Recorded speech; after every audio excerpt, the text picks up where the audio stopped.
Okay, so we are back. We're doing another Let's Talk video. Got Frostbite over here, and hopefully the audio sounds pretty good and we're not doubled up or anything. But there is something that this is. So we're going to use Starfield as a prime example of like something that is going on in the gaming community here that I felt like would be a good topic to dive into and discuss a little bit about, and it's review bombing, death threats, and the whole it's kind of gaming community versus developers and publishers, and this whole thing of if all of a sudden influencers that make YouTube videos they say something and then all the community just dog piles on and it just becomes this whole situation of just negativity and toxicity and whatever the hell you want to say, any of those buzzwords and whatnot. Everything, everybody just starts, just going like that thing is bad, so we're all just gonna, jump in and so as Well, if you keep waving your hands around out there, you're going to do a mic check. so let's go over to the screen here. So to jump in on the conversation here, Starfield. If you notice, so Starfield started out as, it was a decent thing. Oh, my mouse is not popping up on screen. Anyways, so it's gotten down to mostly negative reviews. It started out with pretty positive reviews, then it went to mixed, and now the most recent ones is mostly negative. So what I wanted to do was read through some of this like negativity on all this stuff, and then also maybe listen to a couple of videos of people, like, just to hear these people out of like what in the hell do they have such a problem with this game with. Because to prefix the context of this, if you watch my channel at all, or if you've gone back and checked out some of the other Let's Talks, usually this guy is the Bethesda guy. He's usually the one that's like, Skyrim is amazing, and, New Vegas was, I guess, pretty good. I think you're in that camp and whatnot. Yeah, Vegas was pretty good. Um,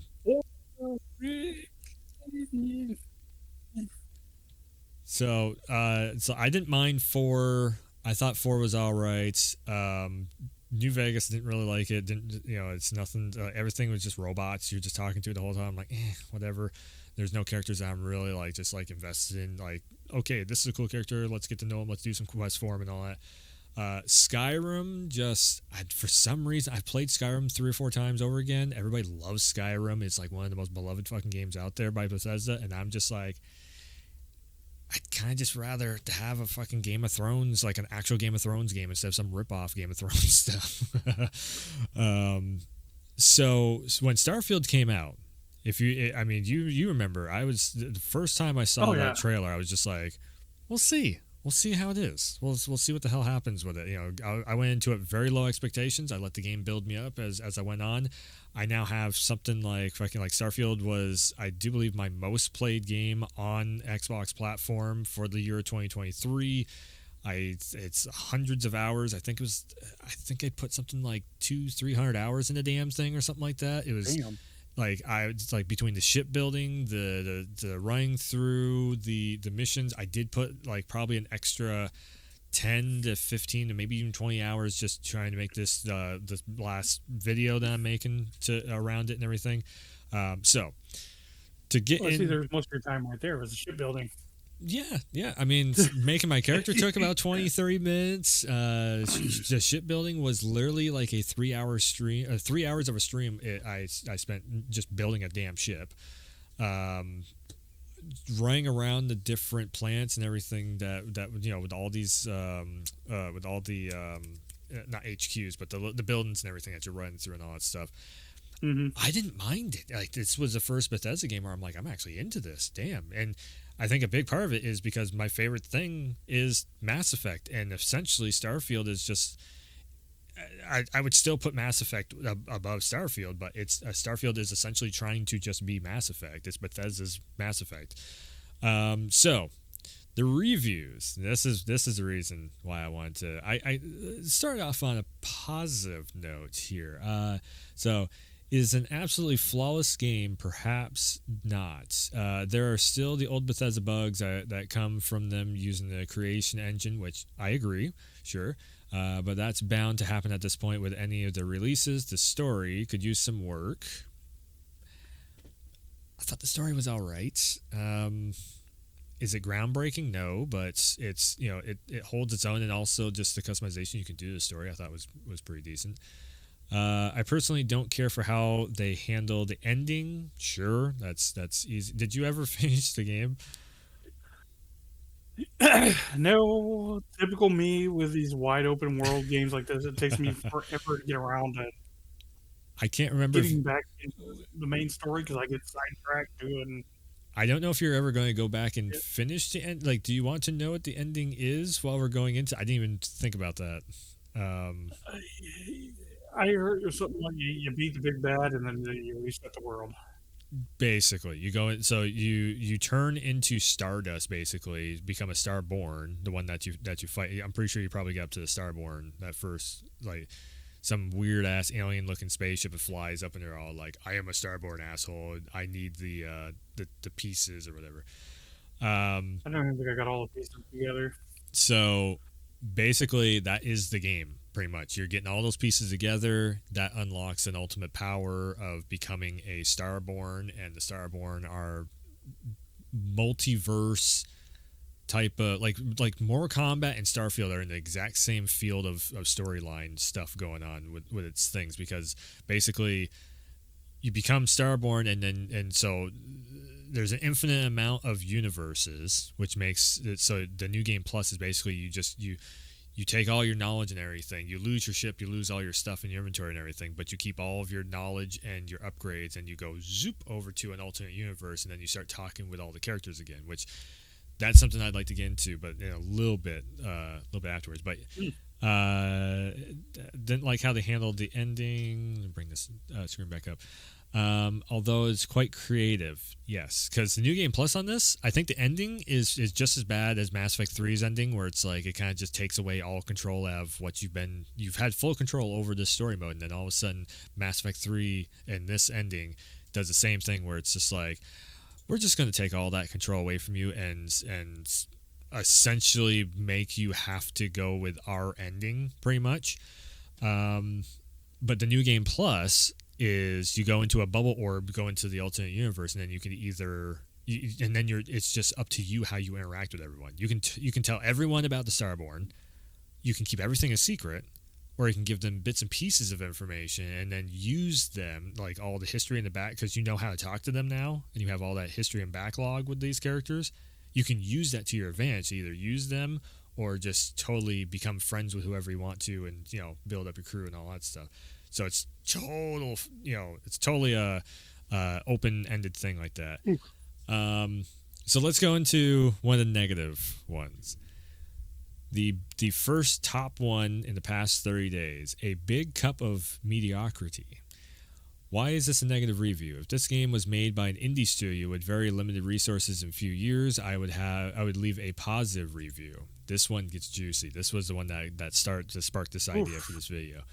Dude writing a book over here about how bad the game was. But how in the world a company that huge with nearly unlimited budget, this right, you never have unlimited budget. You have a very finite set of budget that you can work with. They probably had like a $10 million budget, and that was all. Yeah, because again, this is something I'm going to be going into in my Starfield video, but during the process of developing Starfield, Microsoft was in the process of buying ZeniMax. So shit was probably thrown all over the place. It's kind of sort of similar to what happened with Cyberpunk, where it's like, they had this giant scope in mind. It went sideways fast. Yeah. I mean, especially when a company is getting bought out, you're lucky Starfield wasn't just canceled. That's one of those things. And it's like, there's so much stuff that was probably left on the table and everything else. Resources and backed by Microsoft, which is Microsoft's backing was giving them money to try and do more stuff, which is the reason why there was a little so the backing of Microsoft probably translates out to the DLC that they have in the works right now. Oh, dear fucking Lord. And having years and years of time came up with this shallow, soulless, unoriginal, unimaginative, poorly written, poor looking, and poor performing game. So they wrote a book about what Starfield is. The pros: somewhat fun at times. Cities, villages are different and have certain vibes. Sometimes you stumble upon some great views for screenshots, lots of quests. Cons: gameplay is outdated, copy paste from other Bethesda games. Now they're getting this from a certain video that we're gonna watch, like maybe like 5 minutes, 10 minutes of. Copies ideas from other games but fails at making them work. I could argue against that, actually. Outdated graphics from 10 years ago, sure. I would actually agree with that. Broken, outdated engine, sure. I can agree with that also. I actually went into the detail on how this engine could be. Well, I sort of went into detail in the Starfield video that I'm working on of how the engine is outdated. Let's see here. Starfield Got a is. little empty. Mm-hmm. Okay, let's see here. Starfield is a game that has an excess of nothingness. An open world RPG that is so overstuffed with meaningless content that it seems are starting to split and empty calories of feeling it. Starfield is big, both physically requiring 125 gigs to install, but also in activities. So is it nothingness, or does it have, is big in activities? What I'm getting is a lot of people are, like, we've probably been over this several times, just chatting off camera. People look at it like, okay, we've got all these planets, all like this big galaxy to explore. Why do half of these planets have nothing on them? Like you might have a raider base you can go and pew pew and get the loot, and you got ones that are just completely nothing. I mean, what else are you going to have on the planet outside just a base? And if the planet has oxygen and stuff, maybe you have, and there is. So you will have certain planets. I think I definitely put in more time than you did on this, because I from what I've seen and experienced in the game, some planets will have creepy crawler shits all just all around it and everything. There's one planet that you have to go to for a side mission. I think it was either a side mission or getting one of the pieces where there was fucking scorpion spidery looking assholes just crawling all over the place, and I'm sitting there just I'm like, ah.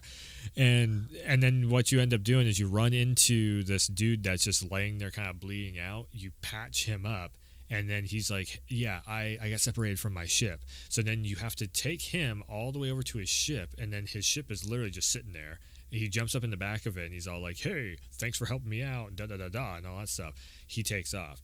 Another planet, you drop onto the planet. It's almost like a moon type of planet, whatnot, and you can moon jump and everything else. All of a sudden, you hear that come in. If you look up in the sky, you'll see the ship come in and fly down.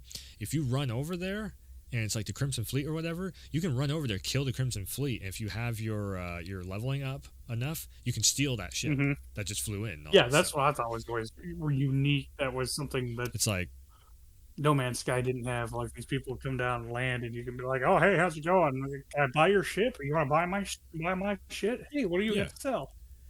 Like I have not. So just the other night when I was playing Starfield, I was at Neon, and I'm because I was trying to get footage of like doing a pan across and then looking at Neon and doing all that stuff, and all of a sudden I hear ship comes flying in, it lands over here, and I'm like, I wonder.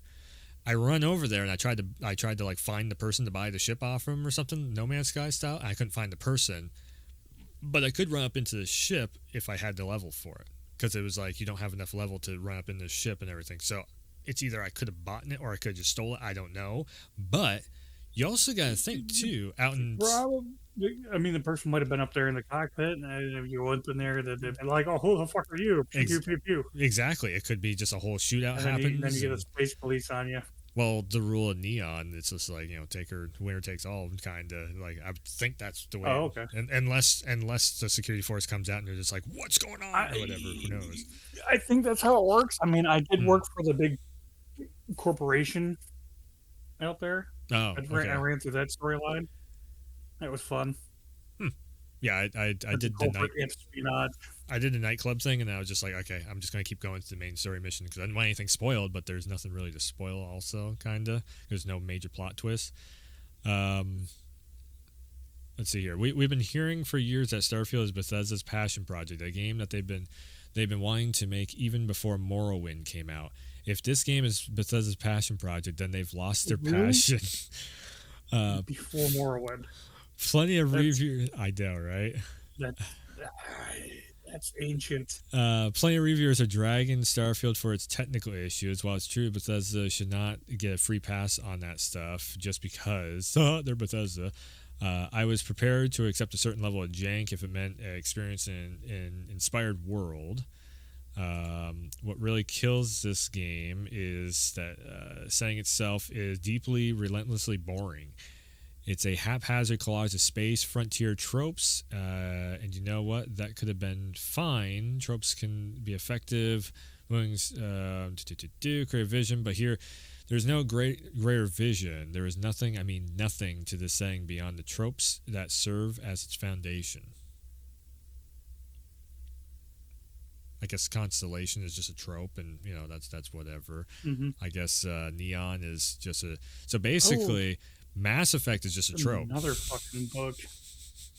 Like I'm over here at Steam looking at the same exact one you're reading off. I'm reading through as you're reading it. It's just like Uh, I just keep going and it's just going and going and going. this game does break the Bethesda formula, and sadly, that is not a good thing. It has dialogue choices as meaningful as Fallout 4's base game and quests designed as well as the latest Call of Duty campaign. That's two so different camps right there. Ooh. Call of Duty is linear as fuck and just has like these big fucking moments. Like Call of Duty's big three moments is bang, you get hit in the head, and then you wake up in the chair or on the ground or whatever, and it's like, I told you not to come here. Their second big moment is flashbang the door. And then the third big one is run. That's Call of Duty in a nutshell. You're just doing that same thing over and over and over and over and over again. How does that translate to Starfield?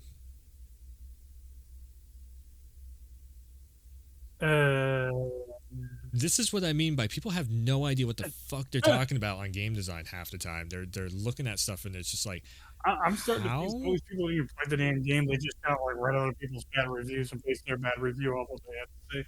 And okay, it's a good thing that you just said that. Now we're going to go into the video side of things. This is the YouTuber side of things, okay?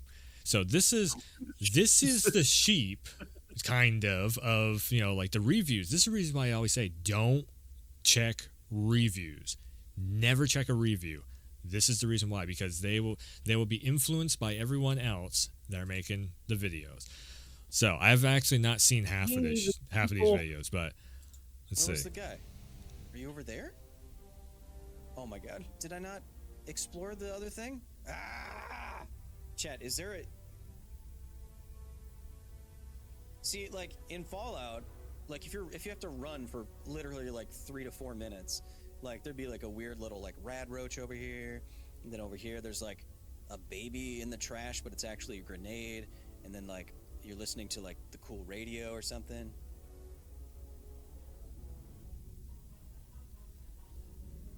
It's fucking space.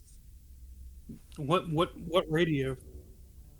Oh, I can't believe I pre-ordered the premium edition. Whoa, wait, chat. I think there might be some more gameplay at this industrial...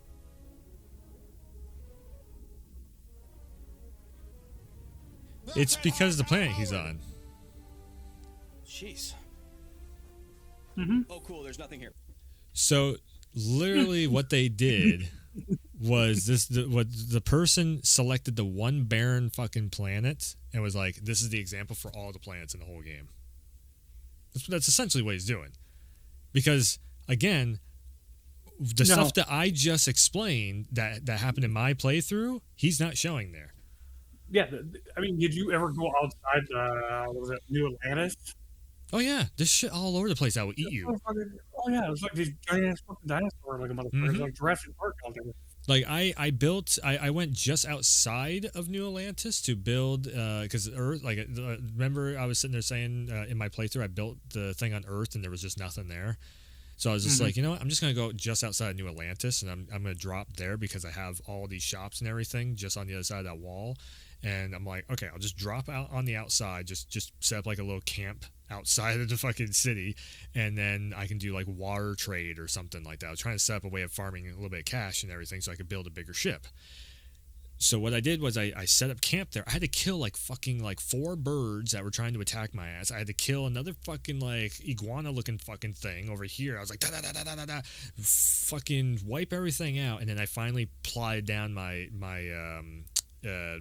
launch pad, whatever that I could customize a ship with, because that's essentially what I was originally going for, was for, because if you do a launch pad for ship customization, you have all the pieces in that menu instead of going to this one, to that one, to all the manufacturers. Just go to the manufacturer, talk to them, and then build your own pad, and you can actually do all the customization on your ship from all the manufacturers all in one spot. It's super fucking helpful. Talk about ship customization. Let's see.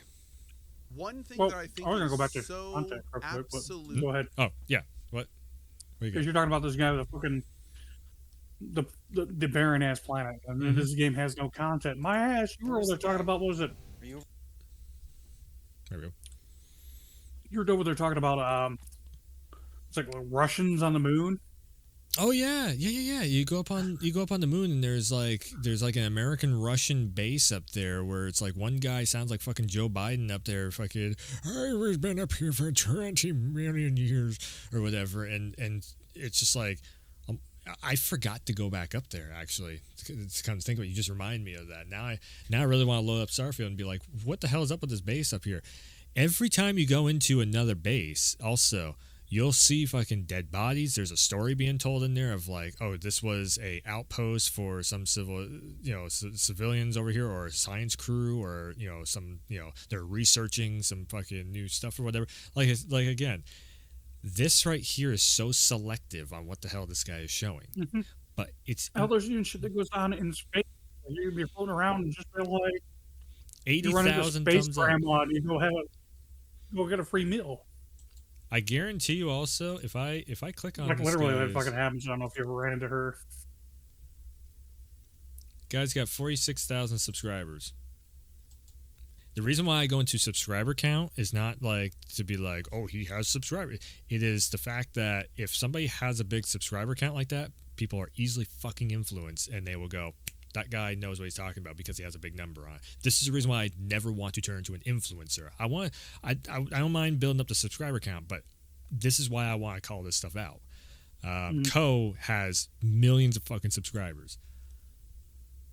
So absolutely asininely dumb is that they 100% arbitrarily assign the ship components you can buy to your character level. It is one of the things of this game that is just completely unimmersive. It makes no sense. If you have the money, you should be able to buy it. So why does your character level factor into anything you can buy? Because it's your rank. That's one of the things. Yeah, I was about to say, it's not your character level. It's your fucking knowledge of shipbuilding, flight. There's like 2 or 3 different things that go into it that allow you to have what you have. It's like if you're some Joe Schmo that comes off the street and just won the $1 million lottery, and you actually, let's just hypothetically say you have $1 million out of that lottery, and they don't take all of it for taxes or whatever, and you go to some fucking like building firm, builder, whatever the hell you want to call it, what construction company, there we go, sorry, and you say, I want to build $1 million building or whatever, they're going to ask you for your credentials. They're not just going to fucking do it. There you go.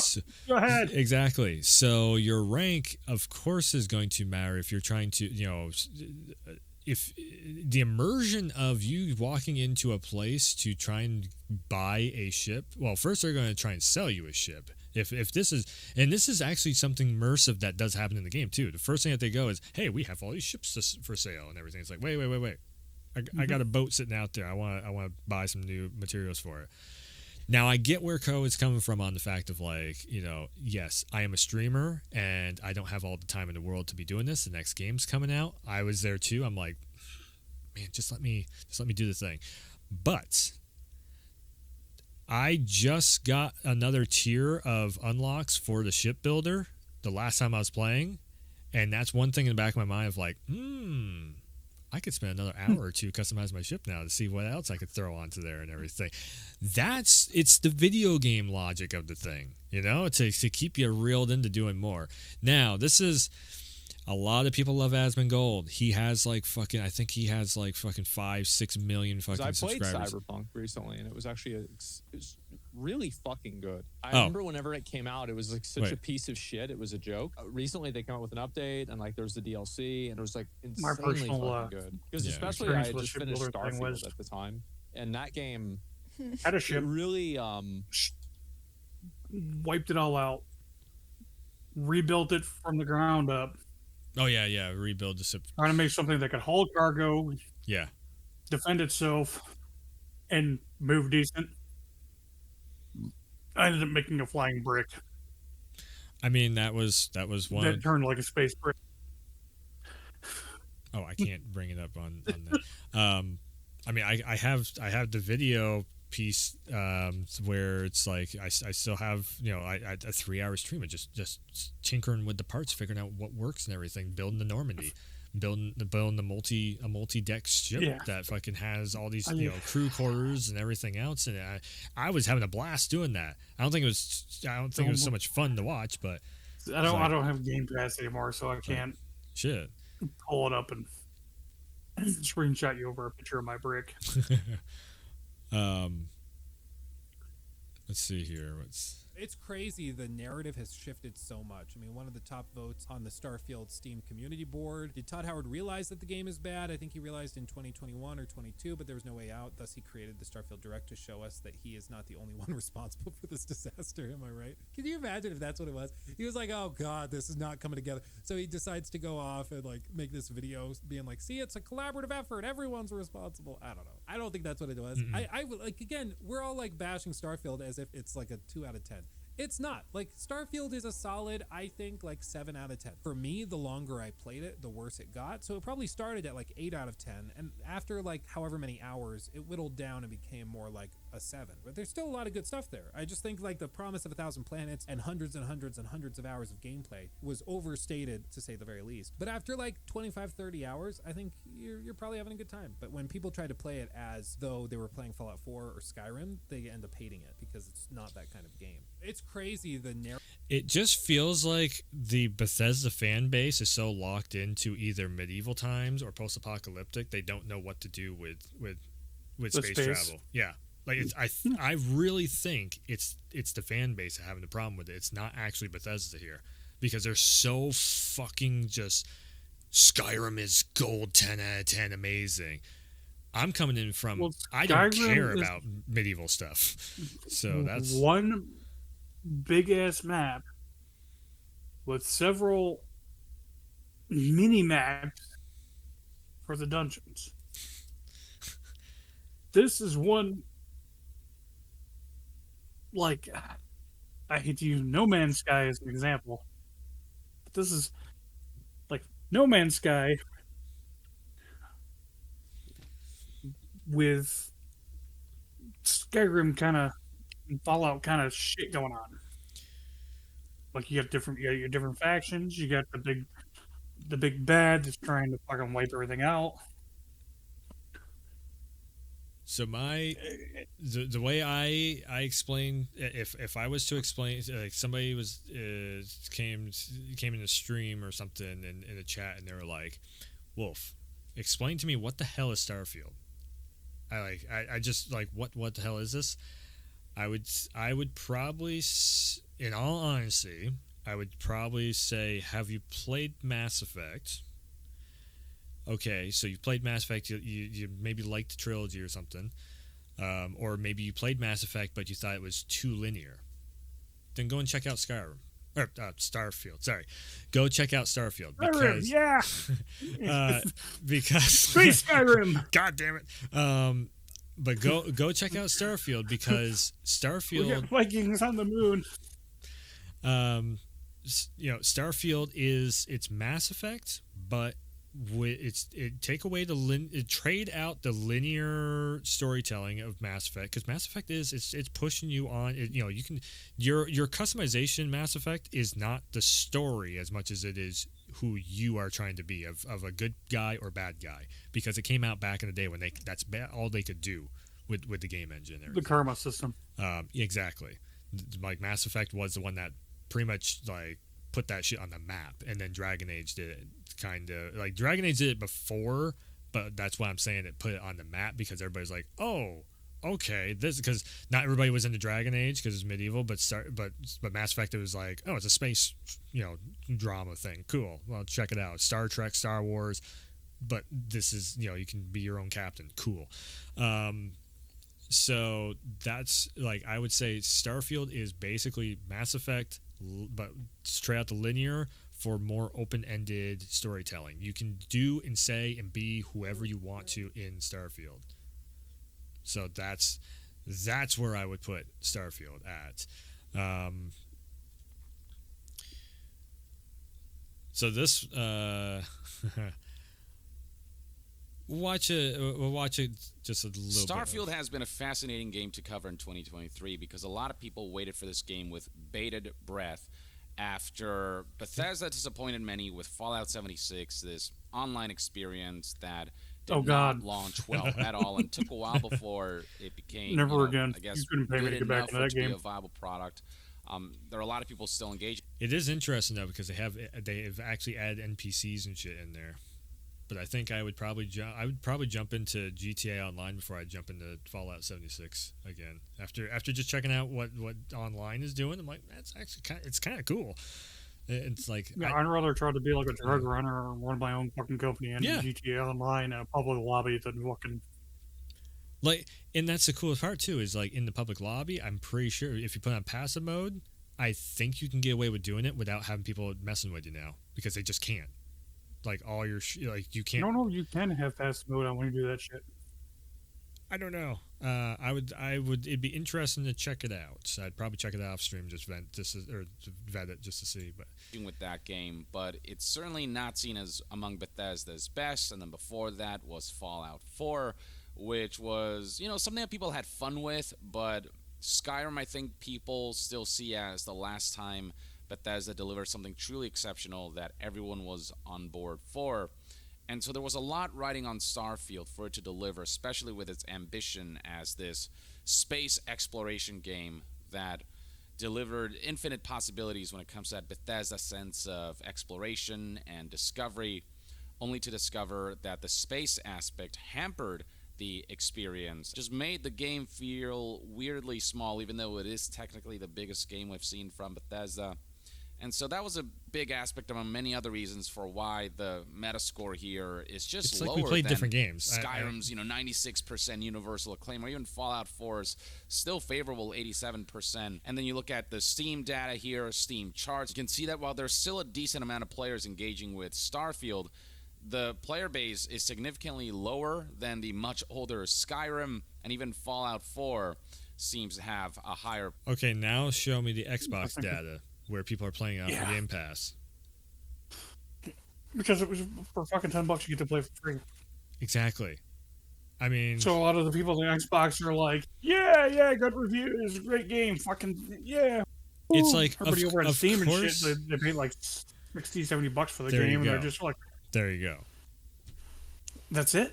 Like full price for it. Of course, there's going to be people that are still on Skyrim and Fallout. Plus, also, there's a shit ton of mods. There is like 10 years worth of fucking modding community with Fallout 4. There are people that role play in these fucking games and everything. Like, fuck, man. Player base and I think there's even a mod for Skyrim players compared to multiplayer now. Starfield will eventually get mod support. We'll see what happens when we get to that point. Though it's worth noting that even modders, certain modders at least, are not happy with Starfield, and they don't deem it a worthwhile endeavor to put too much effort into a Starfield mod. Like Skyrim Together modders, for example, they decided to quit making a multiplayer mode for Starfield because, I mean, this is from one of the modders. They call the game freaking trash, and that the game was boring and bland, among other negative things he had to say about the experience. And now, if we go to Steam, we can see that the game's optics, in terms of public perception surrounding the game, has continued to dip and dip. Initially, the game had sort of more favorable reviews than negative, and then we got to a review score that was mixed. And now, if you look at recent reviews, the game is sitting at a score of mostly negative. Okay, that's what we were just looking at. This makes... Hold on a second. Can I actually bring up... Makes me wonder, what is the score of Starfield on the Xbox side of things? Because anybody's talking about is Steam data. Because they're going for content. Influencing the masses with the content, yes, that could very well. Because probably half these people fucking don't play the game for free on Game Pass compared to everybody else because they're making the big bucks.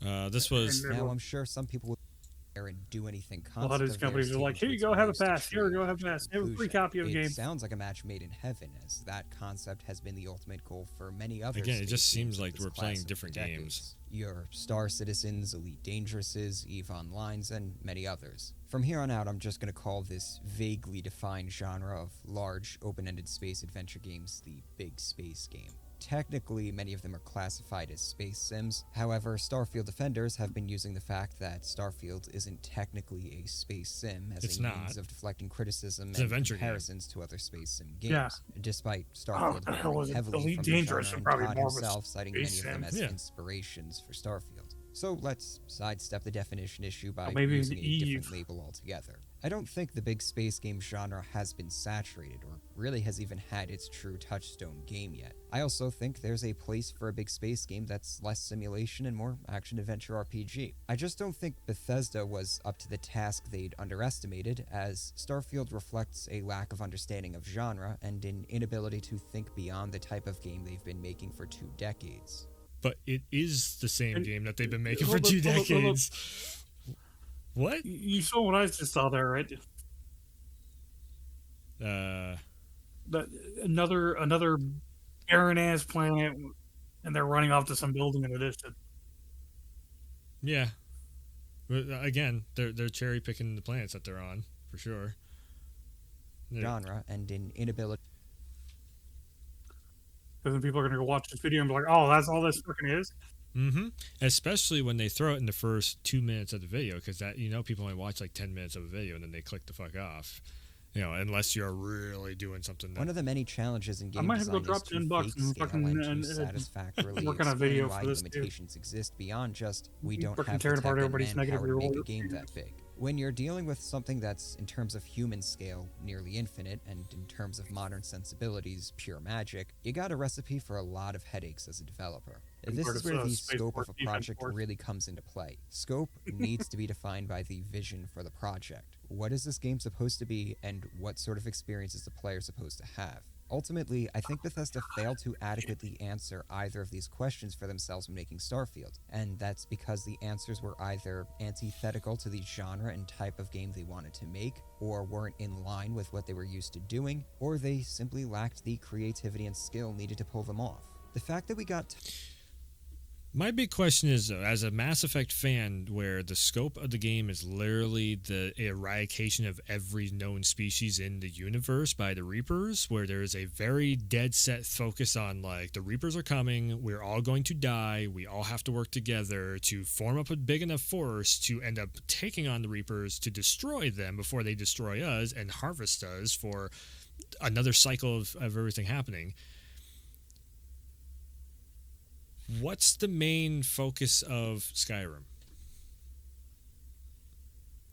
What's the main overall objective of Skyrim that you're trying to, as you're going along this journey? Take out the big bad dragon that is trying to. Oh God!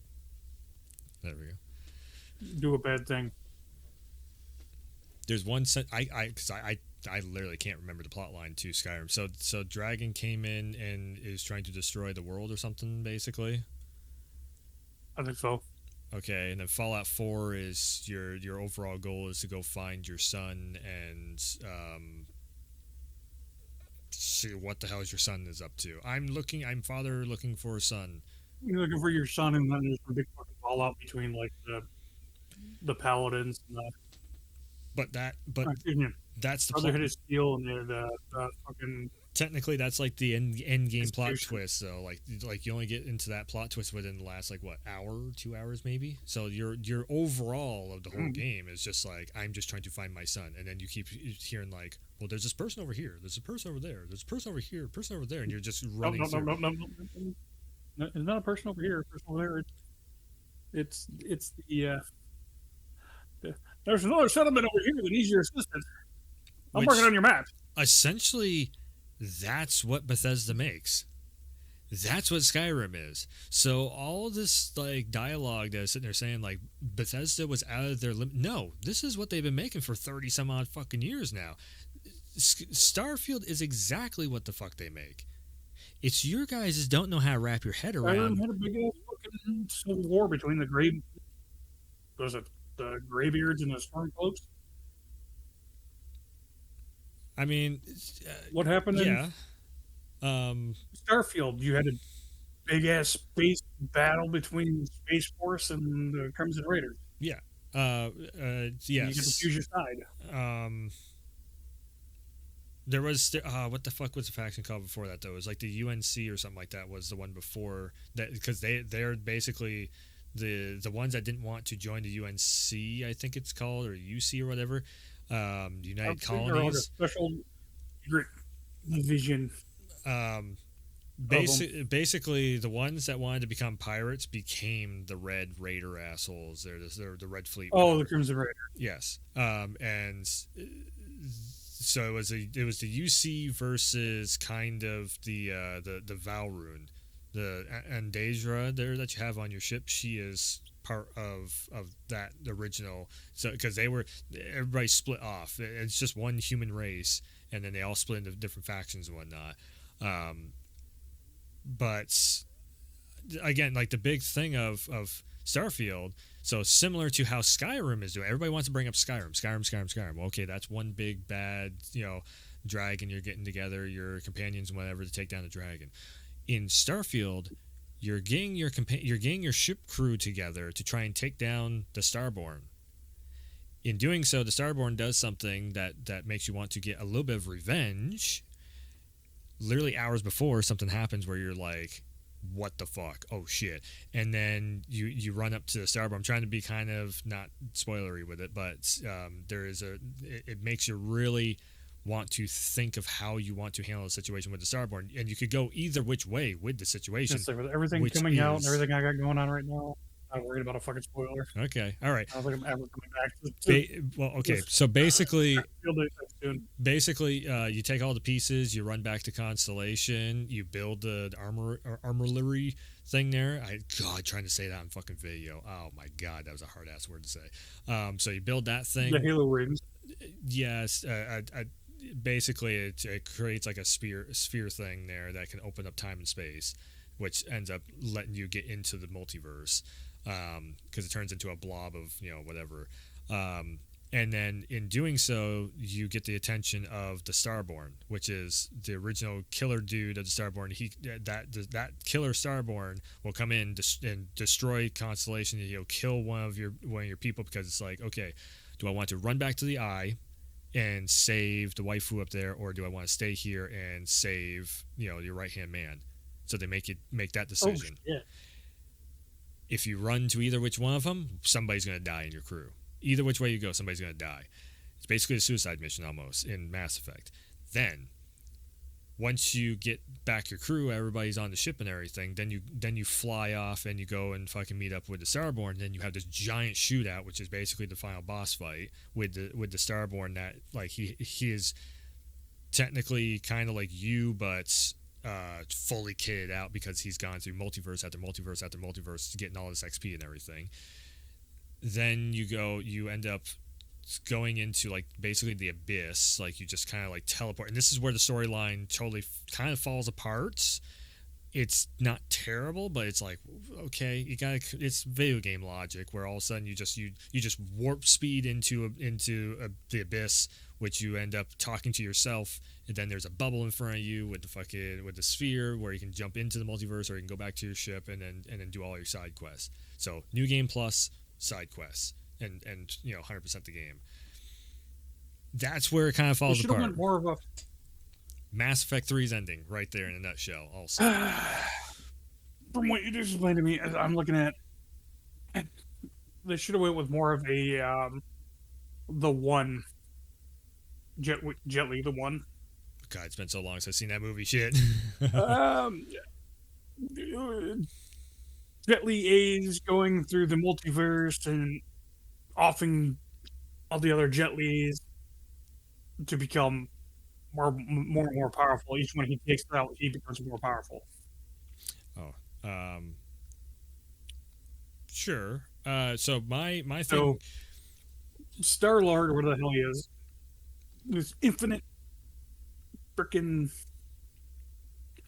multiverse thing here. Yeah. He could have been going through and just popping out all the different versions of himself, and that's why he's so open.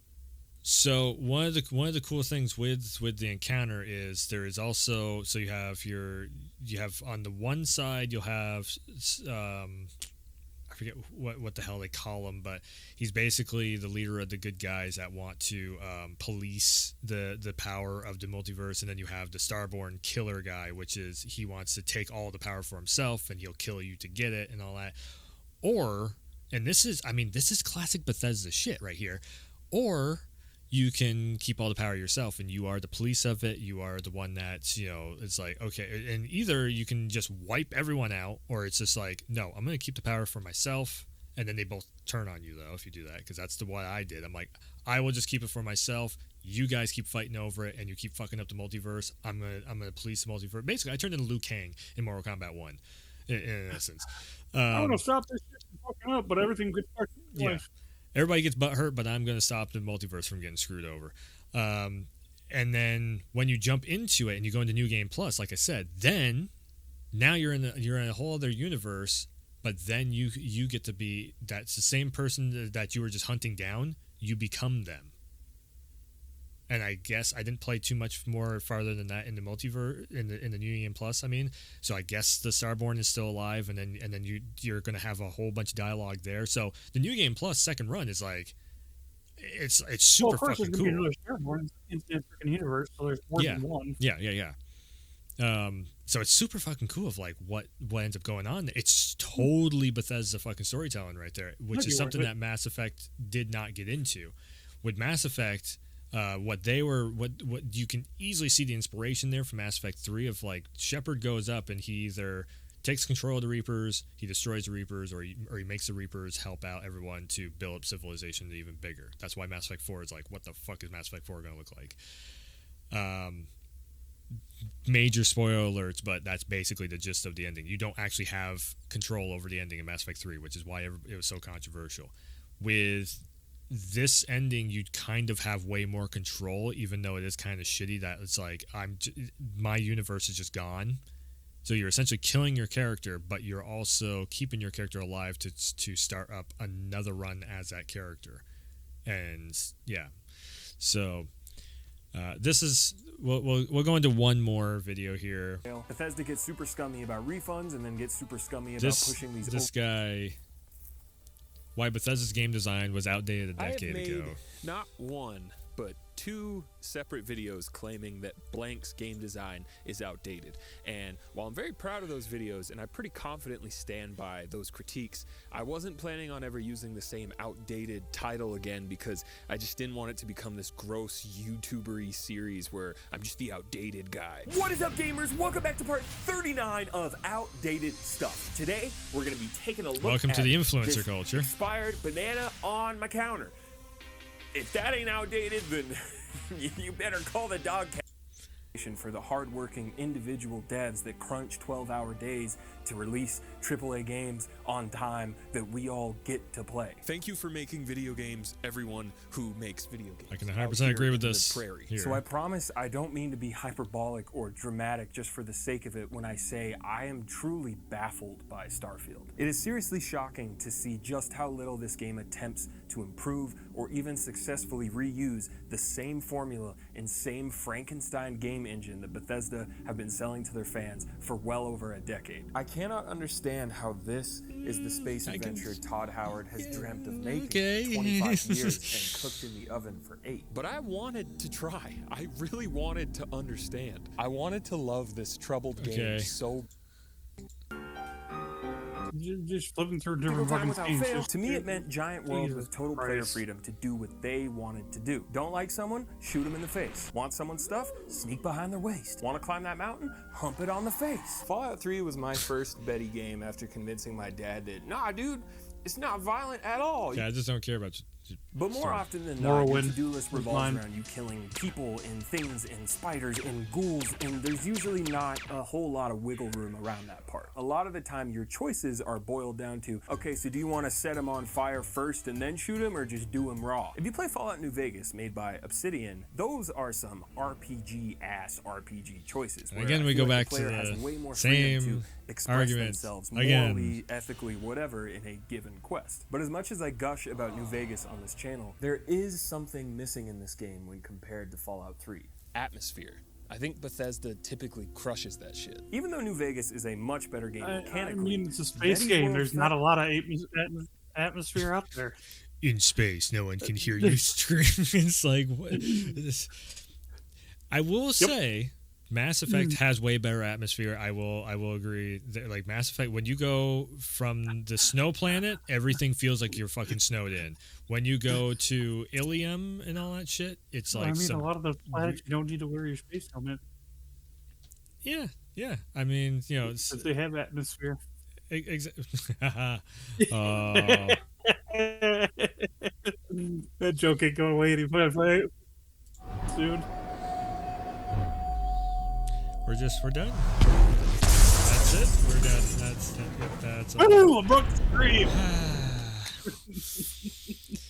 But what did you? I totally just lost my train of thought. God damn. A lot more engrossing to explore, even if a lot of the supposed freedom promised to the player is kind of an illusion. You're talking about you can't actually kill the snow planet and stuff on Mass Effect. Before I throw out my shield, I can't. I just can't. I can't do that. Anyone, if they're an essential NPC for a quest line, they just take a nap on the floor. Still, Bethesda does a really great job at making you feel like you're on this grand adventure. And the soundtracks. What an asshole. So more. He's so all fucking broke now. More of the story is we've been going for almost an hour. So moral of the story is, don't always go by reviews. Just fucking sit down, get hands-on with the game. Even if you gotta refund the damn thing, like, especially on Steam and everything, it's so easy to refund the game. It gives you 2 hours. Yeah, I can tell you. I won't lie. I got Marvel's Midnight Sun. It was on sale, and I've always wanted to play it. Couldn't find a cracked version to check it out real quick. See if it was worth buying. Like fucking, I played it most of the 2 hours and fucking get my money back. Within the first 20 to 30 minutes, I can tell you whether I like a game or not. Maybe that's just because I do this stuff all the time, and it's like I can easily tell you from a trailer. 30 minutes, fucking storyline. It's like fucking A, man. I've been doing this for a while, but that's probably the reason why everybody always comes to me and is like, is it worth it? That fucking the famous line, is it worth it? It's like, watch it for 5-10 minutes, see if you like it or not. If it intrigues you, check it out. That's gonna be my new thing on your stream now. Oh god, you already do that. What the hell are you talking about? I'm talking about you also. Shit. Be a game that we're both playing, and I'm gonna get in there. I'm like, is it worth it? Yeah, Starfield. I would say, again, Starfield is just like, it's just an example. There is so many games that this happens to, though. Like, all of a sudden, the game will just, like, it'd just be underneath, like, giant scrutiny and everything. And it's just like, we had very different. Funny enough, my thing is, I think Alan Wake 2 was a little overrated, and everybody fucking absolutely loves it. To me, it was very slow. The one that just came out, and you were. I liked it. Yeah, No. it's fun as fuck and everything, and there's a lot going on there. But is it one of the best action horror games ever made? No, I don't think so. It's too damn slow in the beginning. Like it takes you at least until chapter 3 or whatever the fuck it is for the game to actually get going. Before that, it's NCIS simulator. I spent 2 streams trying to get into the action of the fucking game, and you don't get a gun into the first 3 hours of it. Like, for fuck's sake. Compared to Alan Wake 1 and Max Payne and all that stuff that Remedy is known for, where you're just shooting the shit out of everything, and that's what I was going in. I was going in for a shooter, and I got NCSI meets scary stuff. Yeah, naked fat guy running around fucking trying to solve his murder. Okay. After that, it gets way better with music numbers and the city. You get into New York City and this and that, and you go into Alan's apartment building, and you're looking for his wife, which, yeah, there's all plot twists and everything else happening there. But, again, that first 3 hours is rough. Like, it's the first 3 hours of the game itself makes me almost not want to ever go back and play it again because it's so goddamn slow. Now, Starfield, something like Starfield, it's like, this is where the negative reviews and everybody's like, it's a barren wasteland and everything. Dude, the first hour of the game, because I had to replay through the first hour of it to get footage for it just recently for the video I'm making. The first hour of the game is, you're a miner, you get to the little tutorial of like, here's how your HUD works and here's how your weapons work and everything. You run up, and then all of a sudden you have fucking the Space Odyssey shit happens, where it's like, and cinematic moment happens and all that stuff, and then you wake up in, you wake up in the infirmary, have a shootout, get gifted a ship, and fly out, learn how to fly a ship in the game, fly out to Constellation, meet the crew, which is like fucking character building, the crew building, all that. That's in the first hour and a half. But the game is it's just trash and nothing happens and it's barren wasteland boring. Mm-hmm. What more do you like? Sure, it's not cinematic as crazy as all hell and everything as Mass Effect and all that stuff. It's not on Mass Effect's level. I will 100% say that. But to say it's trash and mostly negative and this and that, again, it's the dogpiling effect of a few of your biggest content. Like Asmongold was one of the first ones, and it has like 5 million views on it, where he's like, this game is terrible and all that stuff. Like the thumbnail on the video was that. I didn't care to watch the video, but that was one of the first ones I seen. Then I think Co was one of the next ones I seen. Then there was a couple other big influencers. XQC, I think, was bitching because he just couldn't. He's too stupid to figure out the fucking game of how to make stuff run. It's XQZ. He's a dumb dipshit. But he influences a lot of people. So the streamers started getting on this hate train. That translated into YouTube videos being made of the hate train. And now all of a sudden you have, 88,400 mixed reviews. 7,000 of them are now mostly negative.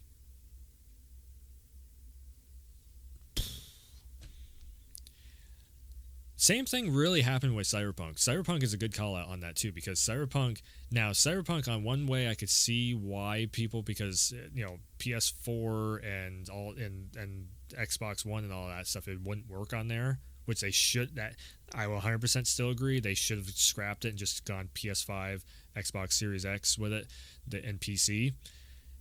I played it on. PCs are still struggling a little bit with it.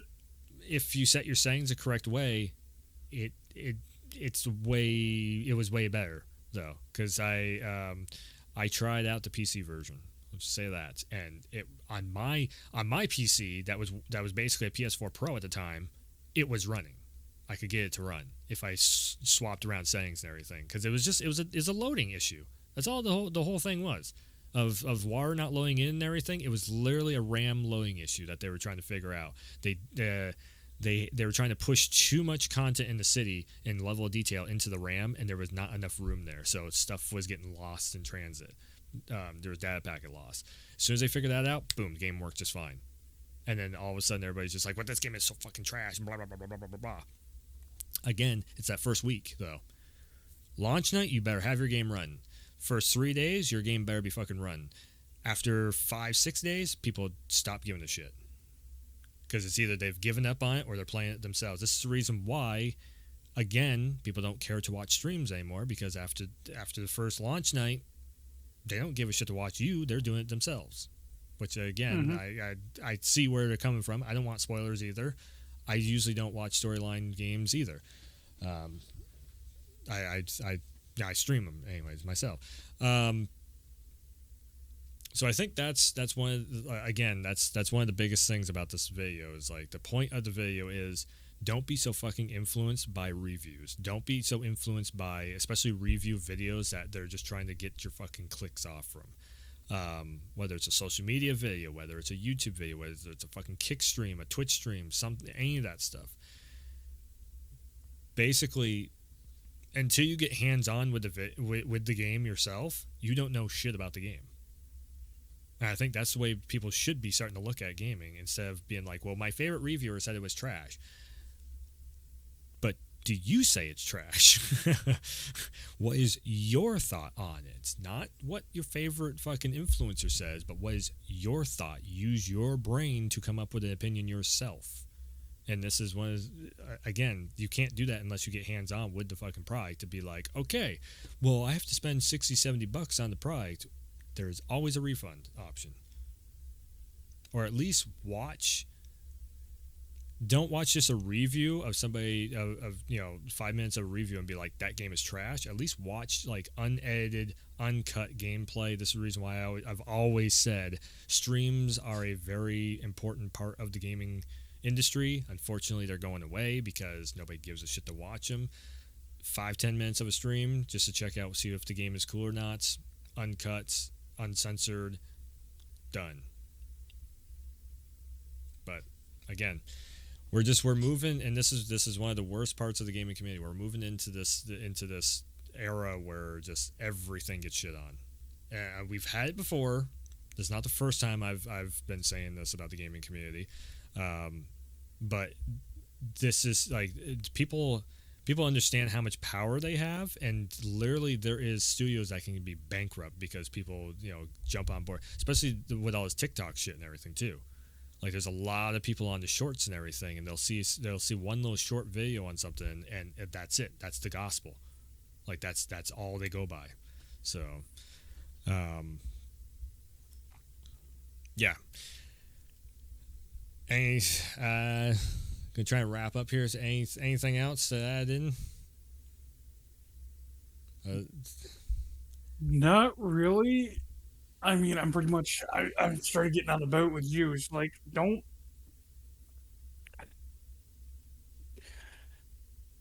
If it's a game that you're interested in, go check out some gameplay. Don't really pay attention to what other people have to say about the game. So if it's something you're really interested in, like you can get a refund on it. There's other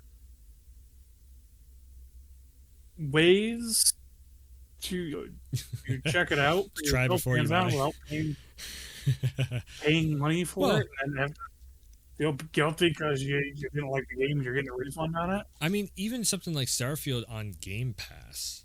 It's like for fuck's sake, you can just drop like fucking like $5-10 on Game Pass. You $10 and you can play the whole fucking game within a month. Exactly. I mean, even if you're like me, you work 40 hours a week. You put a few hours in when you have time. Mm-hmm. You like it? Go ahead and buy it, or keep paying the $10 a month to keep playing on it.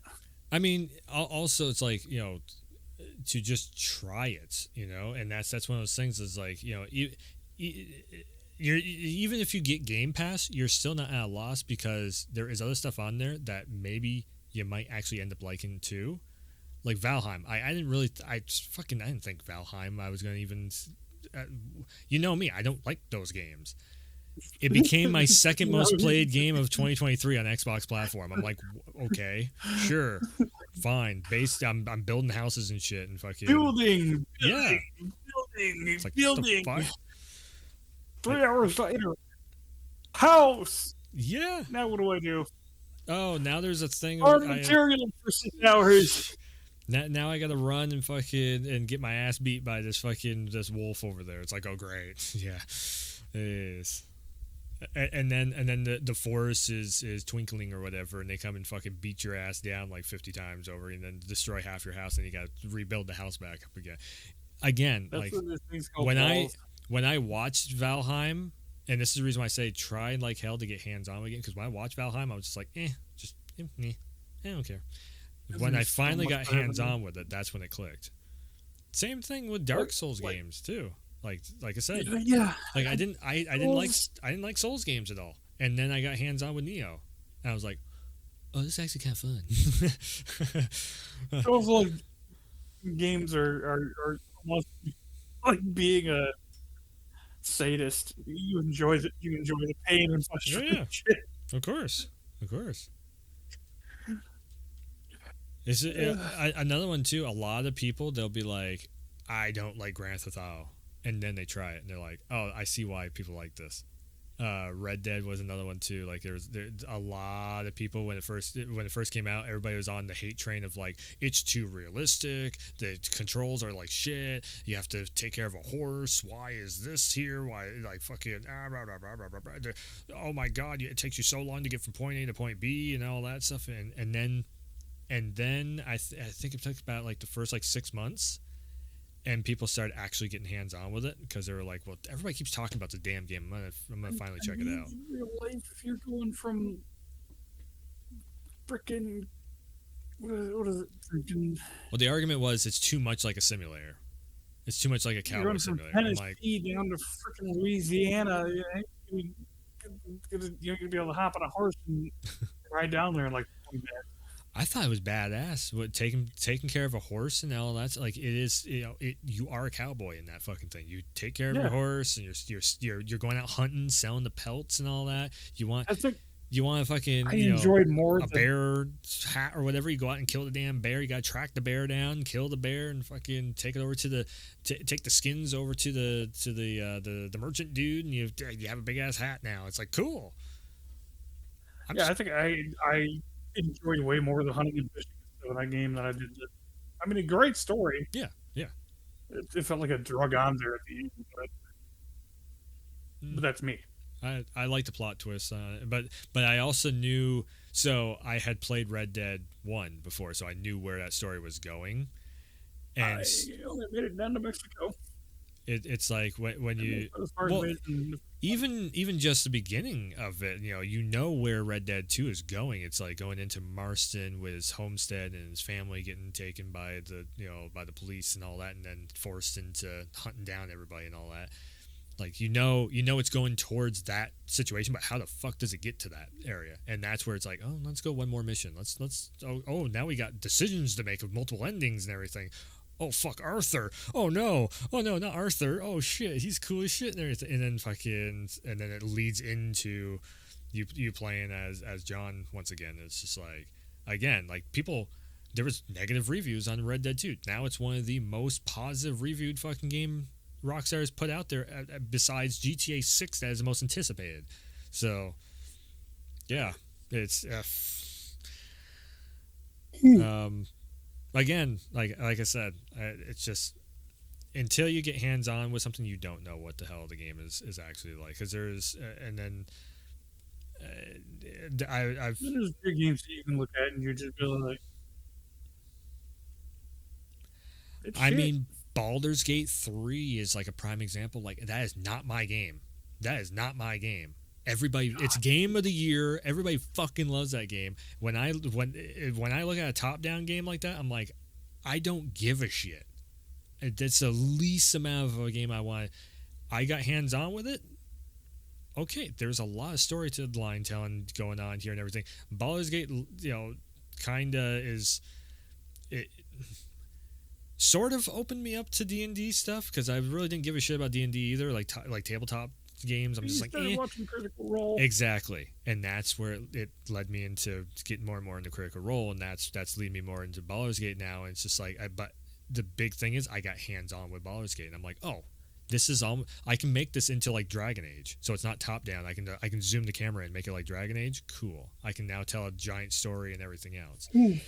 Series coming on the channel next year here in 2024. So anyways, we've been talking for more than an hour. Let's wrap this up. This big old let's talk. Holy shit! And again, hands on. Don't trust reviews. Just whatever you do not trust reviews, because a lot of times reviews our reviews are the best. I don't do reviews. I refuse to say that I do a review. I will give thoughts on something, but I have never been like, this is a 7 out of 10 or anything. I try. I mean, I used to do Game Talk. It was kind of a review. It was more of a. I think it was just, to me, Game Talk was always like just two people interested in a game and we're shooting the shit about it. It's not even we're not going in, like, we are kind of going into game play details and stuff, but it's just like, oh man, and then you can do this and that, and the graphics look kind of decent compared to like this other thing, or like that's just kind of the reviewers on it's like the reviewers on here being like fucking so what is Starfield? I could go eat Taco Bell and shit on a better plot. Exactly. It's like they're there just to piss somebody off, basically. And again, I'm not trying to highlight negativity in the gaming industry, but I've been seeing this shit happening for so long, and just more and more, and especially now that people are making short videos and everything of that thing fucking sucks, and I'm going to take this one small example and put it into a short, and this is why the game is trash. 1 minute long example of the game is trash off from this one aspect, one little thing in the game, and you have 100 hours plus.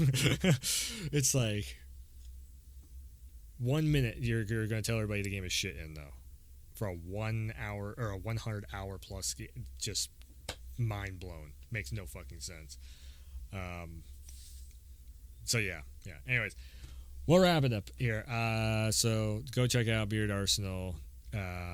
Hit the sub button if you like anything on this video. If you agree with reviews are overrated, hit that sub button, and you'll see that I don't make reviews. I'll make recommendations. I will not ever number anything, because if I see something that I like, I'll be like, I recommend people should probably check this out. It's kind of cool. And other times I'll be like, I would recommend you wait for it to be on sale or on a subscription of some kind. It's not really a review. It's like, I just recommend giving it a try, checking it out. The only one I've got on that list so far that we've played, Witchfire. It's still in early access. Again, I like. Right now, it's hard for me to recommend it. That's the most. That's about as negative as I'll get about it. Is it's hard for me to recommend it because the amount of content that's in there. Rent it. So, anyways, yeah. Like, sub, it definitely helps out. Almost up to 500 subs. Can't wait to cross that threshold there this next year. Also, this is probably going to be the last Let's Talk of the year. So it is a big major video. And we're gonna keep going with the Let's Talks for 2024. Well, it's probably not gonna be Let's Talk. Unless something major happens, this is the last. I was gonna say, might be able to do something tomorrow for the ball drop, but you're gonna be busy watching the ball drop. So, yeah. So, anyways, go check out his channel. He should have some new stuff if he can get into work mode at all. Right now, it's just mostly shorts. I got like 90 projects I'm thinking of, and I'm just trying to. He's trying to figure out what he wants to do with his channel, so it's in the works. But the Beard Arsenal. Anyways, I'll be back soonish. Maybe sometime next year. Maybe I might do a right. Maybe I might do a stream tomorrow. Well, I'm not even going to announce any of that stuff. We'll just see what happens. But I'll have a stream probably in the very near future. We'll have a bunch of new series coming up on the channel. Again, this is probably the last time you're going to hear from me on video form of anything until next year, literally. So, yeah, have a good Happy New Year's. Hopefully everybody had a good holidays. And yeah, thanks for tuning in. Thanks for stopping by. And as always, I will see ya next time.